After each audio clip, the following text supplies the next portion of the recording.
Pale death knocks with the same tempo upon the huts of the poor and the towers of kings.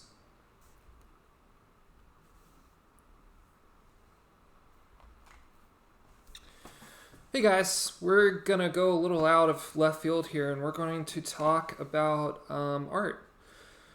Today we are focusing on the type of art that other cultures and ours have made during prior pandemics.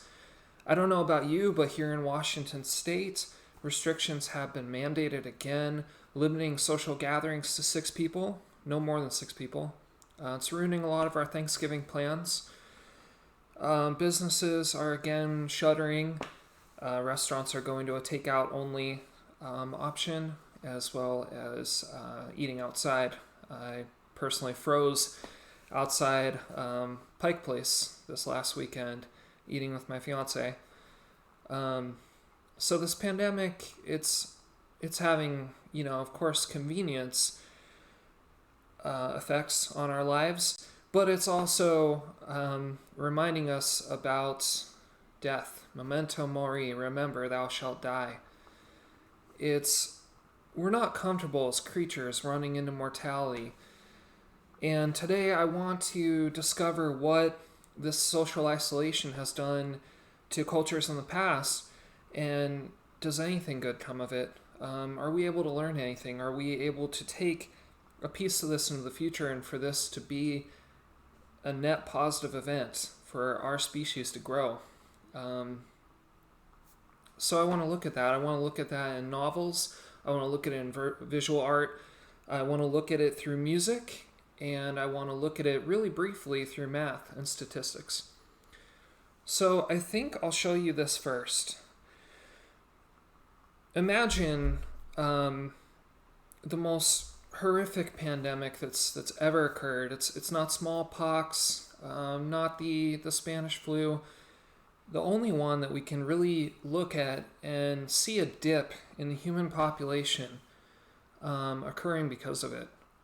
The human population actually nosedived. The Black Death, the bubonic plague of the 14th century, reduced the world's population from an estimated 450 million to only 350 or 375 million within the span of 60 years. And that undercuts the number of people that died from it, because at the same time, of course, live births were happening, which kind of counterbalances the death rate. But this thing ravaged Europe. I mean, entire towns going empty. Bring out your dead. That Monty Python skit. I'm not dead. Oh, you'll be stone dead in a moment. You get it. Horrific. And the world population, as we can see here, of course, by the Industrial Revolution, was shooting up into the sky and continues to do so. 7.7 billion people on planet Earth in 2019.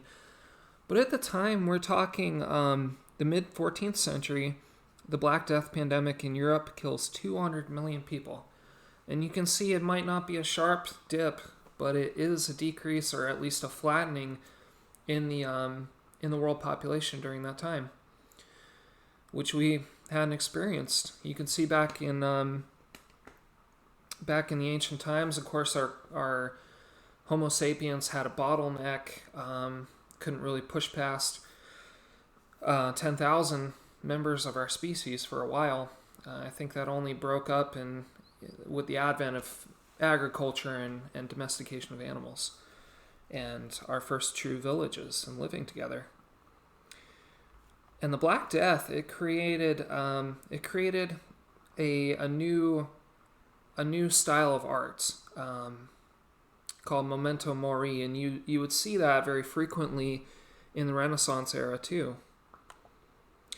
Memento Mori, it's meant to convey the impermanence of life, okay?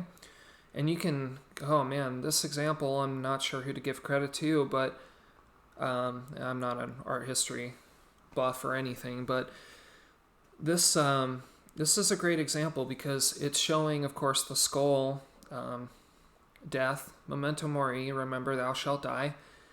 look at all of the things, all of the subjects in this painting showing impermanence. Look at the timepiece, the sand in the hourglass. Look at the candle. A candle burns out. I mean, look at the bubbles. The bubbles. What's more impermanent than a bubble? You see a bubble briefly. They never can maintain for long. As soon as they're punctured by anything, they pop. And there it is. In a book, of course, you reach the end of a book. All of these things in this photo show impermanence. And that's how the culture of the medieval and Renaissance times dealt with mortality. And I think that we as a civilization, as a people that live to be 70, 80, 90, 100 years old, we have a problem with mortality. We want to extend our lives as long as possible, and we want to be comfortable. And death is not a comfortable thing. So, on to a little bit more visual art. Sickness, as we know, creates anxiety, and it creates depression, and it creates isolation. With this pandemic and the lockdowns, we can't associate freely. We can't eat or celebrate together. And we'll see that at Thanksgiving. And I promise to keep this from being normative as much as possible, but I really hope that you all comply with the mandates that your individual state has given you, and that you apply stricter methods of keeping yourself safe this holiday season. So back to the isolation. We are not the first culture to deal with the isolation that leads from a pandemic. There's advertisements for masks back when Spanish flu was ravaging the world. Masks, and people understood that they had to socially isolate. In isolation obviously creates despair, creates anxiety, but it can also create beautiful artwork. And found in, actually done on the walls of a building, Francisco Goya, black series of artwork. This is probably his most famous piece, Saturn devouring his son. Saturn, driven mad with power, is seen here devouring his son. The painting that doesn't necessarily deal with isolation, although it does deal certainly with madness.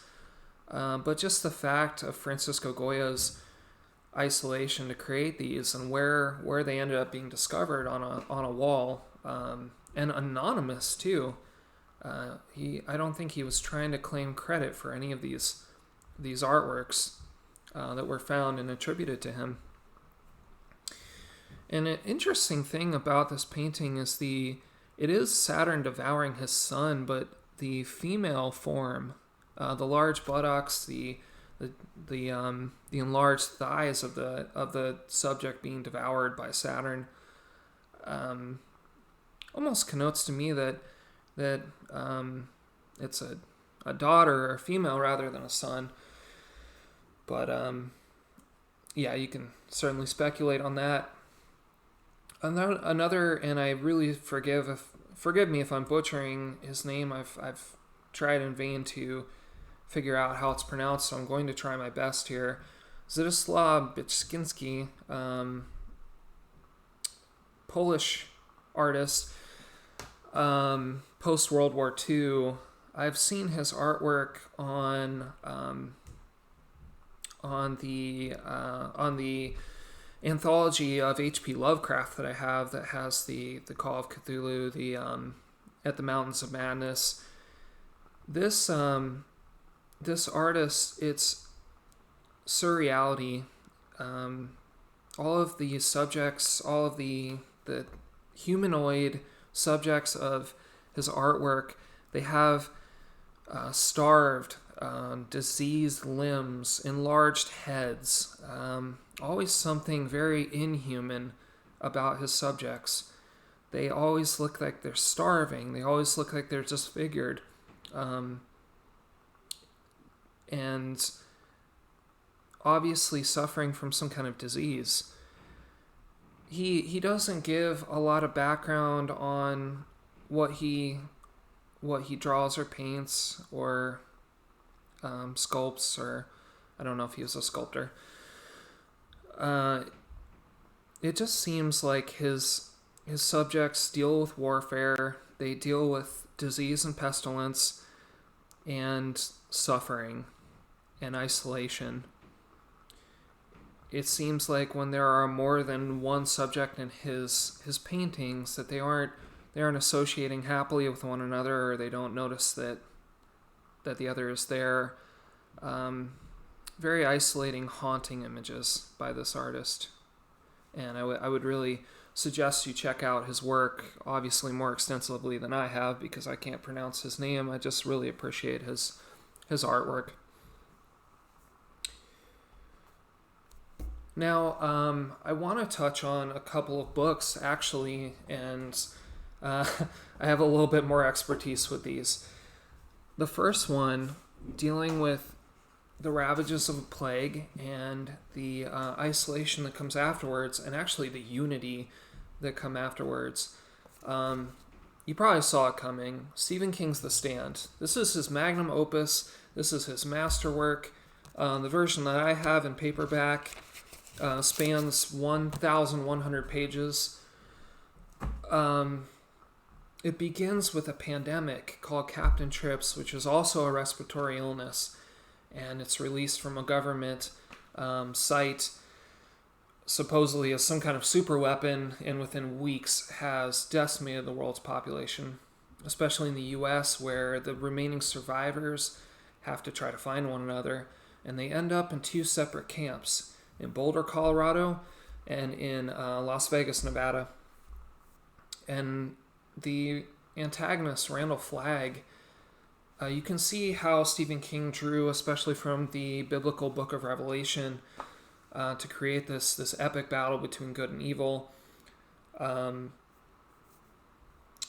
Flagg, being the antagonist, is very interesting to follow the people he recruits, and on the other side, the people that gather at Boulder and eventually go to make a stand against him and his regime, that ends with a fiery nuclear explosion. It's a long read, but definitely, make it part of your bucket list, check out Memento Mori. Remember, thou shalt die. Check out The Stand before you do. Another one doesn't... If I were to speculate, this book, Cormac McCarthy's The Road, this is a tough read. I'll tell you why. Cormac McCarthy in The Blood Meridian, which is another book he wrote, does not use any quotation. There's no formal dialogue in his books. There's no quotation marks. There's no comma, end quotation, he said, she said, he replied, she replied. There is no way to tell if what you're reading is dialogue or whether it's the character's thoughts or whether it's just narration. You have to just go with context and try to decide on your own. But it's the story, Cormac McCarthy, The Road, it's the story of a father and son trekking through a post-apocalyptic wilderness in search. It becomes a search for the ocean, which they hope is saving grace from the smoke and the freezing cold conditions of where they live. And there's not a lot of background on what sparked this apocalypse that they live in.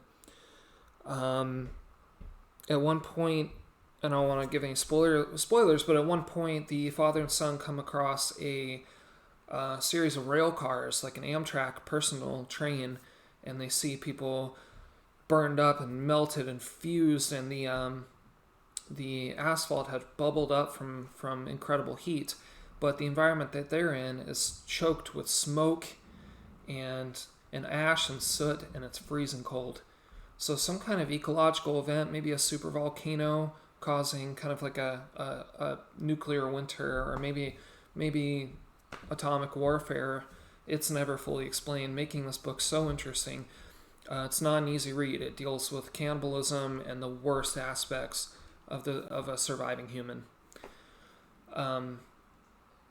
I would check it out. It's a Pulitzer Prize winner, and Cormac McCarthy, No Country for Old Men, Blood Meridian. He is a masterful author of fiction books. So the last things I want to touch on, music. I suppose we're starting to see pandemic music come out, but it's not. I don't think that a lot of it. What did I hear? It was who's the guys? Ex-Ambassadors. They had a song with a female rapper. What's her name? K-Flay, I think. It's a song called "Give Me Zen," and I think it touches on a lot. It doesn't. I don't think it necessarily mentions the pandemic, but it was recorded during it, and it mentions all of these social factors creating anxiety for the singers, and the things they need to bring them back to Zen, bring them back to peacefulness. To me, that's the closest I think we have to pandemic music so far. And otherwise, I see kind of the same pop music coming out. WAP, WAP, I think you can say WAP, right?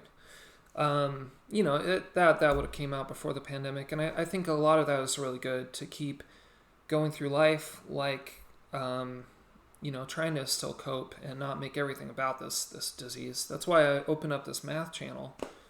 I want to teach people things in the absence of one-on-one schooling. So the last thing I have to talk about is music. Music, since I can't find any real good examples of actual pandemic music, just loneliness and despair and isolation. The best song I can think of is "How to Disappear Completely" by Radiohead. And take no credit, obviously, for the song. And I'm giving my personal critique and review that this has a lot to do with loneliness and anxiety that we feel right now.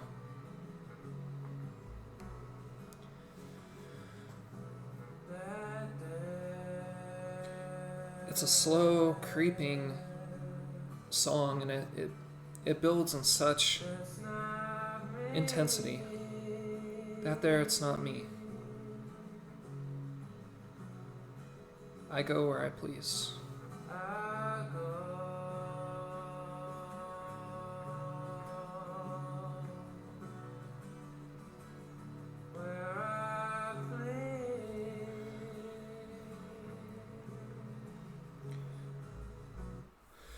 And finally, if you want to call it a chorus, the chorus that Tom York gets to is heartbreaking, and it was, I believe it was advice that Michael Stipe, the lead singer of R.E.M., had given him about touring. He said, I'm paraphrasing, but close your eyes and say, "I'm not here, this isn't happening." And wow, what a haunting concept. I'm not here, this isn't happening. I'm not here, this isn't happening. I think we all do that every day since this started. And I want us to open our eyes one day and for it certainly to be over. And I know with what is a Project Warp Speed that we are getting ever closer. This won't last forever, and I want to leave you with that hope. Memento Mori, of course. Remember thou shalt die, but remember to live. Far more important. Memento Mori was supposed to communicate to you, remember thou shalt die, you are mortal, and to try to make every day worthwhile so you are not wasting that finite timeline that you have. Anyway, join me next time. We're not going to go so deep. We are going to go back to math, okay? But I want to go off onto tangents sometimes like this to give you hope and let you know that other people are thinking about this stuff too, that you aren't alone in your isolation. As much of a, what would you call it, an oxymoron as that is, you aren't alone in feeling isolated. because I feel isolated too.